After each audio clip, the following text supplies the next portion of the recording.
So you have successfully acquired a tuk-tuk, either rented or some other way, and how to drive it. So let's get in, and you see that it has handles like a motorbike. It has clutch on the left side, exactly like a motorbike. Unlike a motorbike, it has gear switch, which is basically the handle which twists and selects the gear.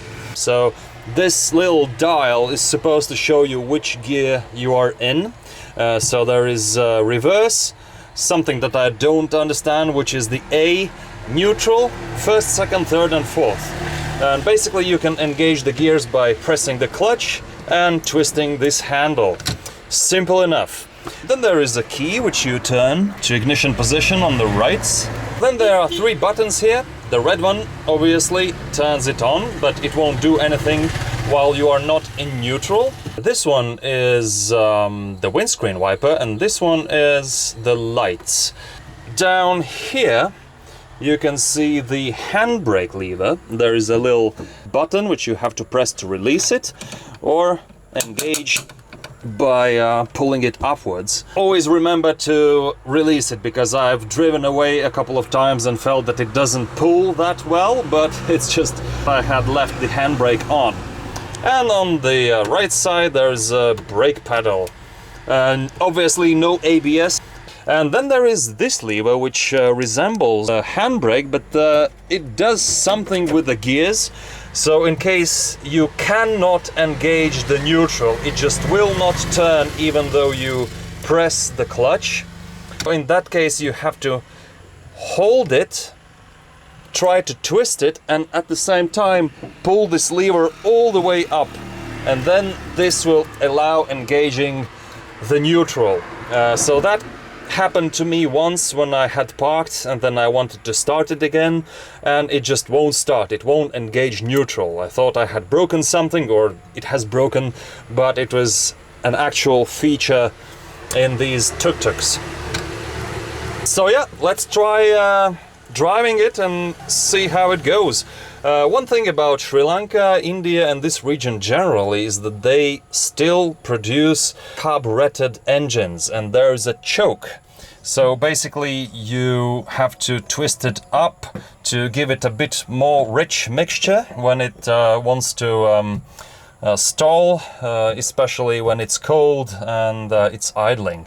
So it is a very common problem here on both scooters and tuk-tuks that it's not running well in idle. What else? This is the horn. These are the turn signals, left and right. These are the high beam, low beam. Basically that's it. Let's try starting it. So I'll release the handbrake, clutch in, twist it in neutral, turn the key on. So when it is beeping like this, it means it's in reverse actually. So you have to wiggle it a little bit around the neutral while the indicator shows neutral here in the panel, which by the way I had to duct tape in place, otherwise it was falling out. And it should start with a red button. So it's not starting convincingly, and sometimes it doesn't start at all, so I'll show you a trick how you can start it when it won't start. So maybe first thing in the morning.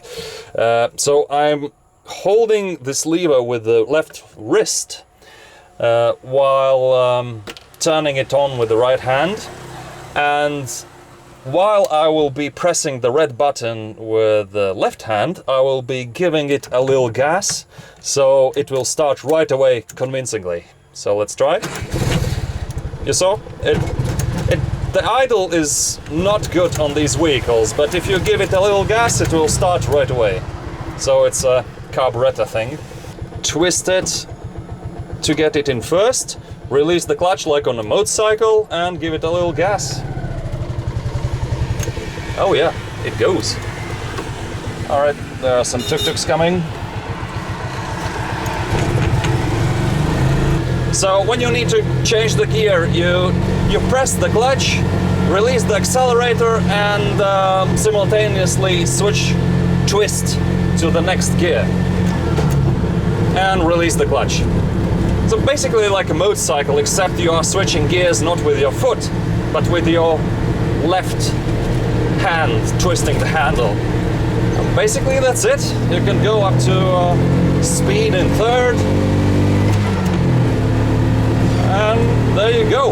Well, I won't lie, it takes some getting used to, undoubtedly. So first try it on some small roads with no traffic, because here you have to pay attention to absolutely everything. To the buses, to other tuk-tuks, to dogs, all sorts of stuff. Oh, these buses are so dangerous. I will make another episode about the buses. They are just killers on the road.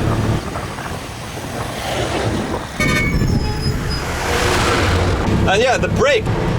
Definitely leave some space, some distance before anything in front of you, especially on the wet, because these small wheels are really easy to lock up. So one thing that's gonna come in handy right now as I speak is the windscreen wiper, which is the middle switch here. It of course disengages with the press of a button, so you can actually accidentally leave it here where it maybe gets in the way of your sight. Another thing that you might need when driving a tuk-tuk is filling up the gas. So you take the same key that you use for ignition, if it's original of course, and the gas tank is here. So it's the 92, the gasoline that everyone fills up here, at least in Sri Lanka. And yeah, there you go. I think that's all about driving a tuk-tuk. Stay safe.